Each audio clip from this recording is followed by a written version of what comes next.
Montu pilot, বুক ভরা আকাশের লাশ নিয়ে নীলকুঠির রাজকুমার। ফলো করছেন বোকা, ফলো করছেন আমায়। পুরো দেবো দুটো দানা, তখন বুঝতে পারবেন। না না, আপনি রেগে যাচ্ছেন কেন? রেগে যাচ্ছেন কেন? কবি চোরা, চিনিস আমাকে? চিনিস আমাকে? বুক ভরা আকাশের লাশ নিয়ে নীলকুঠির রাজকুমার ঈশ্বরের শরীর বিক্রি করতে অলিতে গলিতে, তাকে আবার চিনে নিন। মন্টু পাইলট। জান না না, মানে আমি তো আগেও এসেছিলাম আপনার ইন্টারভিউ নিতে। ইন্টারভিউ বোকা, আপনাদের বালি ইন্টারভিউ সব জানা আছে। আপনারা এসব শুট করেন, তারপর আপনারা অনলাইনে ছাড়েন, তারপর টাকা বানান। তারপরে এই মন্টু বাঁচলো কি মরলো কেউ জানতে চেয়েছে? এই 4 বছর আমি কোথায় ছিলাম কেউ জানতে চেয়েছে বোকা। মানে সেটাই তো জানতে চাই, মানে আপনার এখনকার নতুন জীবন সম্পর্কে। নতুন জীবন? আমার নতুন জীবন নিয়ে 4 বছর পর আপনি এখানে কেন?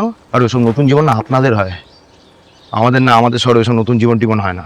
যখন নতুন কিছু ভাবি তখন কি হয় জানেন? হ্যাঁ, পুরোনো পাপগুলো এইভাবে এসে আমাদের মাথায় বন্দুক ঠাকায়, তারপরে আলতো একটা চাপ, সব বোকা শেষ। নতুন জীবন বোকা চলে, নতুন জীবন। রক্ত থেকে ভয় পাচ্ছেন? এই শহরে এখন শুধু লাল আর লাল, রক্তের লাল। তাও শালাকে ভয় পায় না। মন্টু, সব দেখবে ঠিক হয়ে গেছে।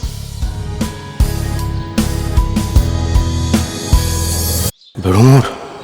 একটা মানুষ ছিল গল্প ভরা, একলা শেষের সারিতে। একলা মানুষ কিছু অল্প তারা কাঁদতো রাতের বাড়িতে। একটা মানুষ ছিল গল্প ভরা, একলা শেষের সারিতে।